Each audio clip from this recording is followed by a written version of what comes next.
ओम नमः शिवाय। प्रिय दर्शकों, वो कहते हैं ना कि अंत भला तो सब भला, और ज्योतिषीय दृष्टिकोण से इसको मैं परिभाषित करूं, वृषभ राशि वालों के लिए नववर्ष की शुरुआत 2024 के जनवरी से नहीं बल्कि 2023 के अंतिम महीना अर्थात दिसंबर से होने जा रही है। कैसे, वो मैं पूरा डिटेल में आपको बताऊंगा। लेकिन अगर आप पहली बार मेरे वीडियो को देख रहे हैं तो चैनल को सब्सक्राइब कर दीजिएगा, वीडियो को लाइक कर दीजिएगा और कमेंट बॉक्स में जा करके महादेव का भक्त हूं, आप भी ओम नमः शिवाय 5 बार या 11 बार अवश्य लिख दीजिएगा। चलिए विषय पर प्रवेश करते हैं। मैं ऐसा क्यों कह रहा हूं कि अंत भला तो सब भला? कहने के लिए बहुत कुछ है, लेकिन मैं विस्तार में जाने की अपेक्षा गागर में सागर भरने की कोशिश करूंगा। आपको धैर्य रख करके सुनना होगा पूरा वीडियो। वृषभ राशि वालों के लिए जो वृषभ राशि के जो स्वामी है वो शुक्र हैं। शुक्र पिछले महीने नवंबर में नीच के थे, अब वो अपने घर में स्वगृही हो गए हैं। इसका क्या मतलब हुआ? स्वास्थ्य के दृष्टिकोण से अगर आप अस्वस्थ हैं तो स्वास्थ्य आपका ठीक होने जा रहा है। मानसिक स्ट्रेस में हैं तो ठीक होने जा रहा है।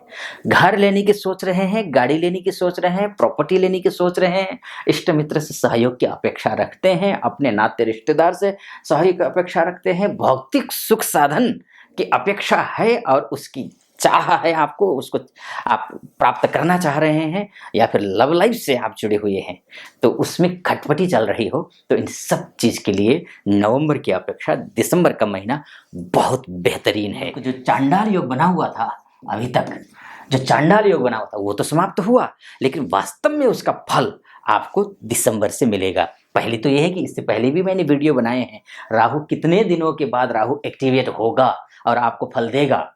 चांडाल योग का जो राशि परिवर्तन किया है राहु और केतु ने, वो मैंने वीडियो बनाए हैं, उसको भी आप देख सकते हैं, उसको भी फॉलो कर सकते हैं। उसमें भी मैंने उसमें कहा है, आधा मिनट में ये भी बोल देता हूं, 25 दिसंबर को राहु जो है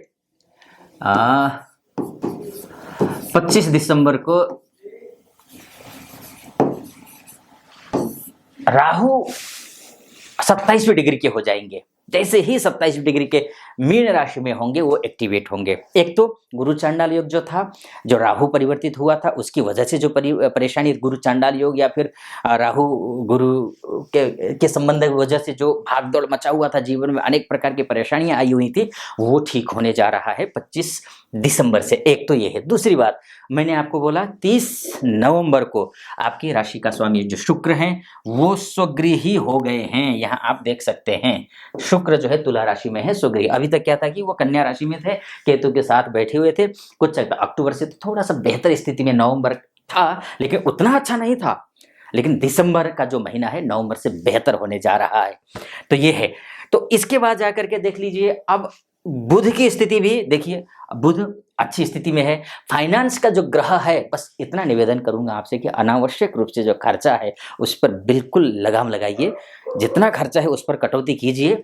अभी के लिए, सिर्फ दिसंबर के लिए नहीं बोल रहा हूं मैं, आपको नवंबर तक, ये 2024 के मई तक की स्थिति ऐसी है कि पैसे तो आएंगे आपके पास में, निस्संदेह आएंगे, लेकिन पैसे अनावश्यक खर्चा हो सकते हैं, उन पर कंट्रोल करना है। लेकिन हाँ, कुछ दान पुण्य, मंदिर बनाना, उसमें आपको डोनेट करना हो, या फिर अनाथालय में डोनेट करना हो, या फिर वृद्धाश्रम में डोनेट करना हो, कुष्ठ रोगियों को डोनेट करना हो, इसमें कंजूसी बिल्कुल भी मत करना।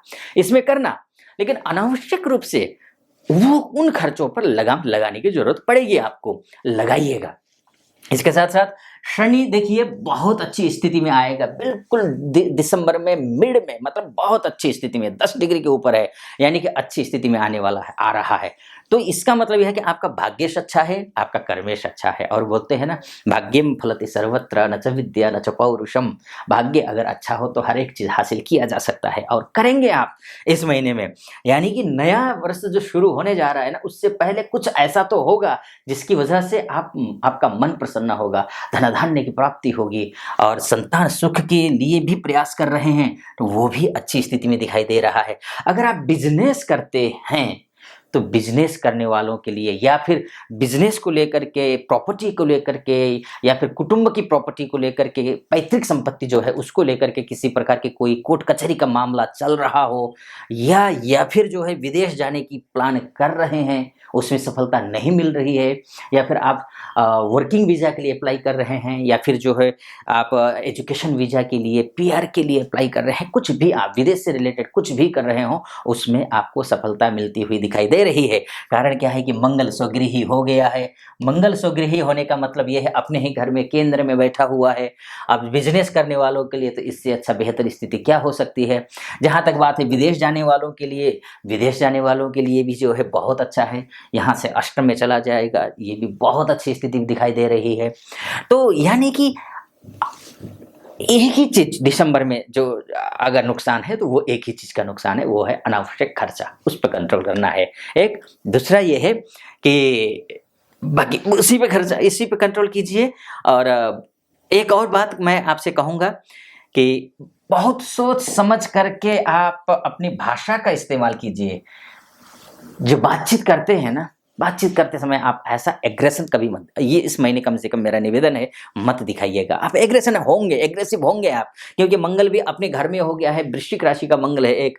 और दूसरी बात ये है कि आपका जो बुध है, वो द्वितीयेश बुध, वो जो वाणी का कारक ग्रह है, वो अष्टम में जाकर के बैठा हुआ है। अष्टमस्थ जो बुध होता है वो वैसे तो अपने से द्वितीय भाव से वो सप्तम में है, लेकिन लग्न से वो अष्टम में है। तो अष्टम का जो बुध होता है वाणी पर प्रभाव डालता है, यानी कि आप बोलना कुछ और चाहते हैं, बोल कुछ और लेते हैं, यानी कि आप बोलते कुछ हैं, लोग समझते कुछ और हैं। तो इसलिए शब्द पर, वाणी पर संयम रखिएगा।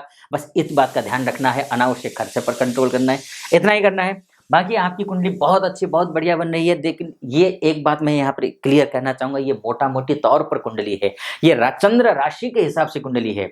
और चंद्र राशि के हिसाब से कुंडली होने के नाते आपके जैसे ही इस धरती पर 70 करोड़ से अधिक लोग हैं। अब 70 करोड़ से अधिक लोग हैं, सबके साथ यही घटनाएं घटेंगी, ये तो संभव है नहीं। तो ऐसी स्थिति में करना क्या है, अगर आप डिटेल में अपनी कुंडली का विश्लेषण करवाना चाहते हैं तो करवाइएगा। अगर कई होते हैं ऐसे महानुभाव हैं जो कमेंट बॉक्स में कमेंट करते हैं, ये तो मेरा मैं इसी 2023 से ही यूट्यूब की दुनिया में आया हूँ, यूट्यूब में वीडियोज डालता हूँ। उससे पहले मैं ऑफलाइन क्लासेस लेता था। लेकिन कई महानुभाव हैं, कमेंट करते हैं कि हम तो 4 साल से 5 साल से सुन रहे हैं लेकिन हो कुछ नहीं रहा है। तो मेरा निवेदन है कि आसपास में जो आचार्य जी होंगे, उन आचार्य से आप जो है अपनी कुंडली का विश्लेषण जरूर करवा लीजिएगा। क्योंकि अगर ऐसा है कि 3-4 साल से आप सुन रहे हैं लेकिन हो कुछ नहीं रहा है, तो इसका मतलब ये है कि कहीं ना कहीं आपका भाग्येश कमजोर है, कर्मेश कमजोर है। शनि या तो डिग्रियों में कमजोर होगा, या तो अस्त होगा, या तो शत्रु ग्रह के द्वारा दृष्ट होगा, शत्रु ग्रह के साथ होगा, युति संबंध में होगा, नौकरी पेशा इत्यादि करते हैं तो आपका दशमांश खराब होगा। बिजनेस को करियर में सक्सेस नहीं मिल रहा है तो दशमांश निश्चित रूप से खराब होगा। और वैवाहिक जीवन में और प्रॉब्लम आ रही है तो आपका जो है ना उसमें नवमांश में प्रॉब्लम हो सकती है। भाई बंधुओं से रिश्ता अच्छा नहीं हो रहा, धन धान्य नहीं हो रहा है, अच्छा धन धान्य बच ही नहीं रहा है, लक्ष्मी जी प्रसन्न हो ही नहीं रही है, होरा में प्रॉब्लम हो सकता है, दृष्टिकाल में प्रॉब्लम हो सकता है, कई जगह प्रॉब्लम हो सकते हैं। इसलिए आप किसी विशेषज्ञ ज्योतिषी से परामर्श लीजिए। अगर आपके आसपास में कोई एस्ट्रोलॉजर नहीं है, आप असहज महसूस करते हैं, तो ऐसी स्थिति में नीचे नंबर लिखा होगा, उस नंबर पे कॉल करके हमारे प्रतिनिधि से बात करके मुझसे भी आप ज्योतिषीय परामर्श ले सकते हैं, लीजिएगा और विस्तार से आपकी कुंडली के बारे में डिस्कशन करेंगे।